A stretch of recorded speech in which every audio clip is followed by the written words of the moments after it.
Bonjour à tous, ça fait plus de 5 ans que j'utilise la débroussailleuse et aujourd'hui je vais vous montrer comment j'utilise cette débroussailleuse avec des astuces pour gagner du temps lorsque vous débroussaillez. On verra également quelle tête de débroussailleuse je préconise, quelle est selon moi la meilleure, comment régler son harnais de débroussailleuse pour que ce soit plus confortable. Si vous êtes débutant, il n'y a pas de souci, je vais vous montrer comment je débroussaille de A à Z. Avant d'utiliser la débroussailleuse, c'est hyper important d'avoir les équipements de protection individuelle, un pantalon de travail, des chaussures de sécurité. Au niveau du haut, j'ai un t-shirt, mais pas que. Il faut toujours avoir des manches longues, donc soit un pull, une veste, quelque chose qui couvre les bras. Car parfois on a des plantes qui brûlent comme la pastenaque et ça fait des cloques partout sur votre peau. Lorsqu'il fait chaud, des fois ça m'arrive d'utiliser une chemise. On n'oublie pas également les gants de travail. Et pour être encore plus protégé, là on peut constater qu'il y a une partie où on a encore la peau visible. Pour cela, j'utilise des manchettes. Et on pourrait également protéger cette partie avec un cache-cou par exemple. Je vous recommande d'avoir des lunettes de protection et surtout une visière que vous allez mettre donc par-dessus. La visière va permettre d'enlever le plus gros des particules qui vont aller dans votre tête. Et les lunettes, ça servira s'il y a de la terre des fois. Ça peut passer donc la grille. Et sans oublier le casque anti-bruit. Moi j'utilise une débroussailleuse style assez puissante. Donc avant de vous montrer tous les réglages qu'il faut faire, on va s'intéresser à la partie de la tête de débroussailleuse. Donc ici vous pouvez constater, j'ai mis une tête avec du fil. Alors selon moi c'est l'un des meilleurs systèmes. Donc là elle est un peu morte. En gros avec ce système, lorsque vous voulez sortir du fil, vous accélérez avec la débroussailleuse et vous tapez par terre.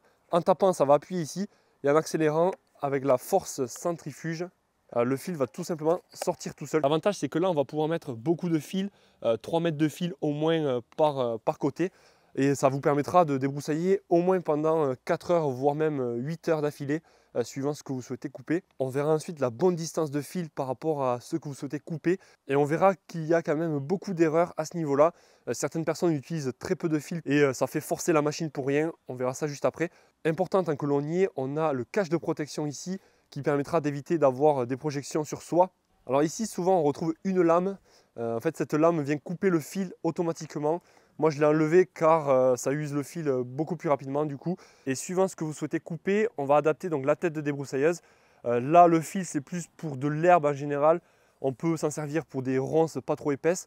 Si vraiment vous voulez couper de l'herbe haute, des ronces, broyer, je ne sais pas, des petits arbustes, ça c'est le top. Donc ça, c'est une lame, on appelle ça un U. En fait, cette lame, on va la placer ici et elle va couper dans ce sens et elle va également broyer avec la partie donc, qui remonte. On testera tous les accessoires d'une débroussailleuse dans une prochaine vidéo, donc n'hésitez pas à vous abonner pour ne pas rater ça. Ça sortira d'ici quelques jours. Il faut faire ultra attention autour de vous, car on peut avoir des projections qui vont à 30-40 mètres. Si on éjecte des petits cailloux par exemple, faites attention aux vitres des voitures, aux vitres de vos maisons et surtout aux personnes aux alentours. Maintenant, on va s'équiper. Pour cela, je vous recommande d'avoir déjà un harnais.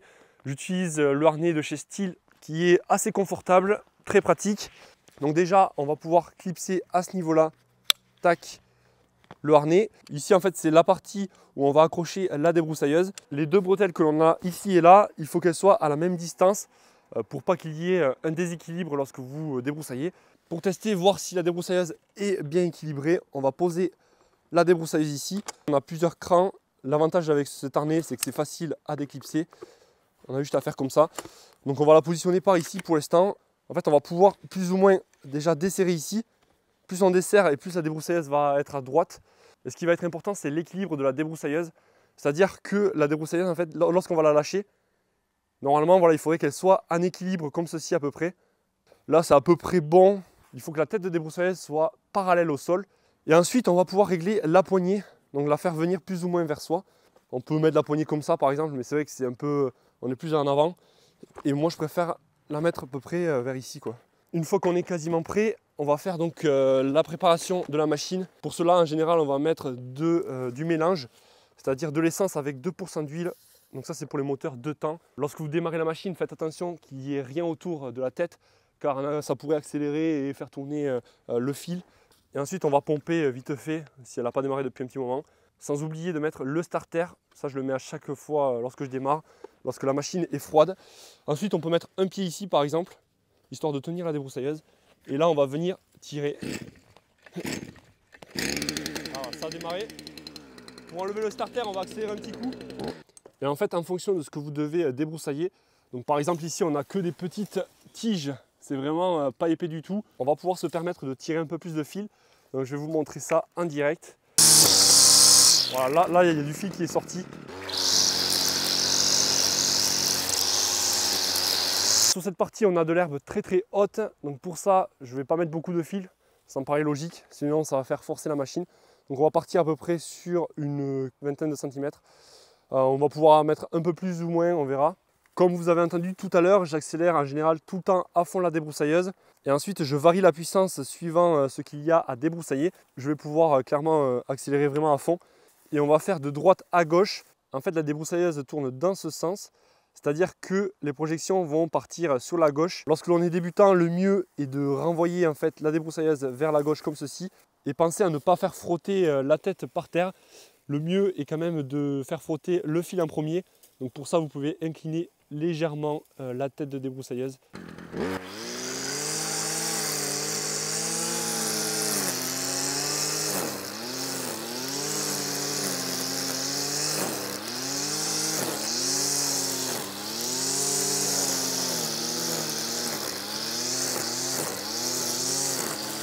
Je me trouve à peu près au milieu et ensuite je fais un demi-arc de cercle, donc en partant vers là-bas et en revenant tout simplement.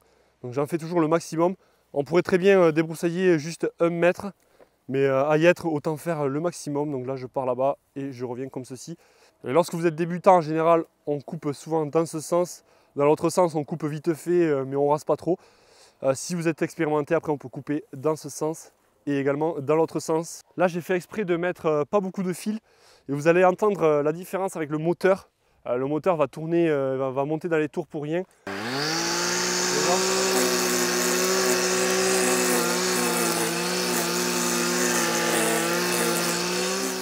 Clairement ça avance pas, en général ça c'est une erreur de débutant. On n'ose pas mettre trop de fil. Le moteur est en sur-régime, donc on a deux choix, soit on accélère un peu moins, ou alors on lâche du fil et ça ira beaucoup plus vite. Donc on va faire la deuxième option.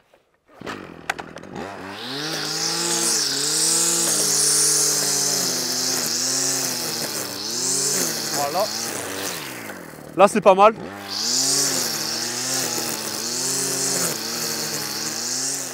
Et par exemple le moteur est en sous-régime, on va voir ça ensemble. Je vais taper un peu plus de fil. Là. Voilà. On entend au bruit du moteur. Il y a beaucoup de personnes qui accélèrent comme ceci, ensuite qui arrêtent d'accélérer. Donc je ne sais pas si ça a une incidence sur le moteur, le fait d'accélérer tout le temps, ou alors si c'est bon ou si c'est pas bon. Ça c'est, voilà, moi je sais que j'accélère tout le temps à fond, ça me permet d'avancer plus vite. S'il y a des mécanos et qui s'y connaissent un peu, n'hésitez pas à dire votre avis là-dessus en commentaire. Une autre chose également, voilà, si vous débutez, c'est pas bon de le faire trop souvent, mais vous pouvez vous permettre de laisser la tête par terre par exemple.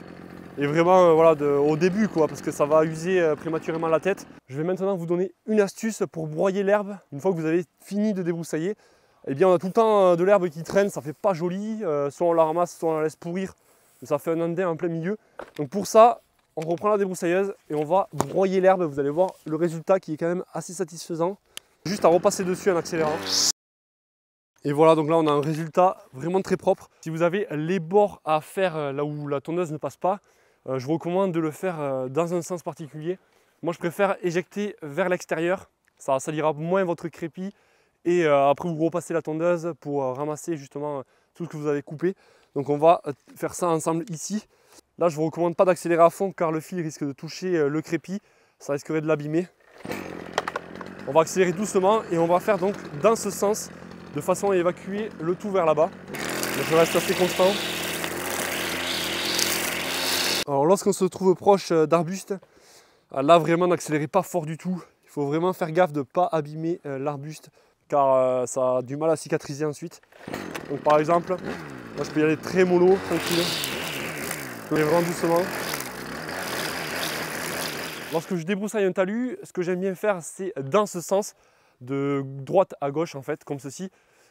Car déjà on a vu que l'herbe elle s'évacuait vers la gauche. Donc là on est pas mal. Si je me mets comme ça c'est beaucoup plus chiant.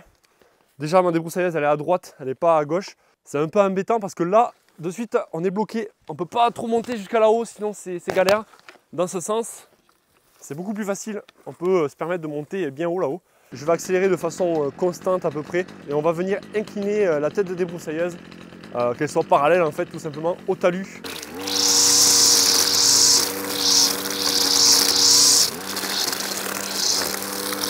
Et si par exemple on a des endroits comme là-haut un petit peu durs à accéder, on peut se permettre de prendre la débroussailleuse, de la porter si elle ne pèse pas trop lourd. On peut aller faire des endroits un peu plus délicats.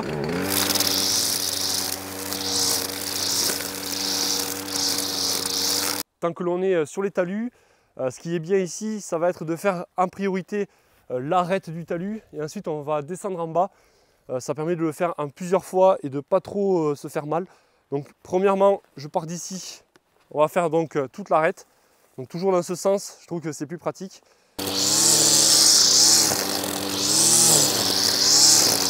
Ça me permet voilà, de faire un bon mètre vers là-bas déjà. Et ensuite on va descendre dans le talus. Après certains talus qui penchent trop, c'est nécessaire de s'attacher avec une corde. Car des fois même avec de l'herbe sèche, ça a tendance à bien glisser.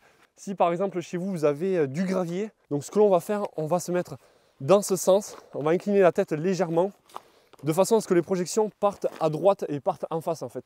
On va faire ça donc ensemble. Si vous faites dans ce sens, vous allez recevoir tous les cailloux sur vous et ça va vous faire mal. Tandis que dans ce sens, les cailloux vont être projetés vers là-bas.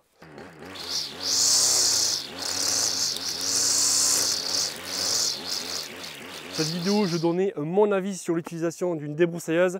Je vous encourage à prendre d'autres connaissances ailleurs sur d'autres vidéos. N'oubliez pas surtout les équipements de protection pour vous. J'ai dû réaliser cette vidéo 2 fois car la première, j'ai eu un problème avec la caméra. J'avais fait le montage et tout, donc je suis un peu dégoûté. Si vous pouvez m'encourager en mettant un pouce en l'air et en vous abonnant, ça me ferait grandement plaisir. Et surtout, ne pas rater la prochaine vidéo qui sortira très bientôt sur les différentes têtes de débroussailleuse, à quoi elles servent, quel est le meilleur fil, est-ce qu'il vaut mieux choisir du fil rond, du fil carré, etc. Donc ça sortira d'ici quelques semaines. N'hésitez pas à vous abonner, moi je vous dis à la prochaine. Allez, ciao ciao.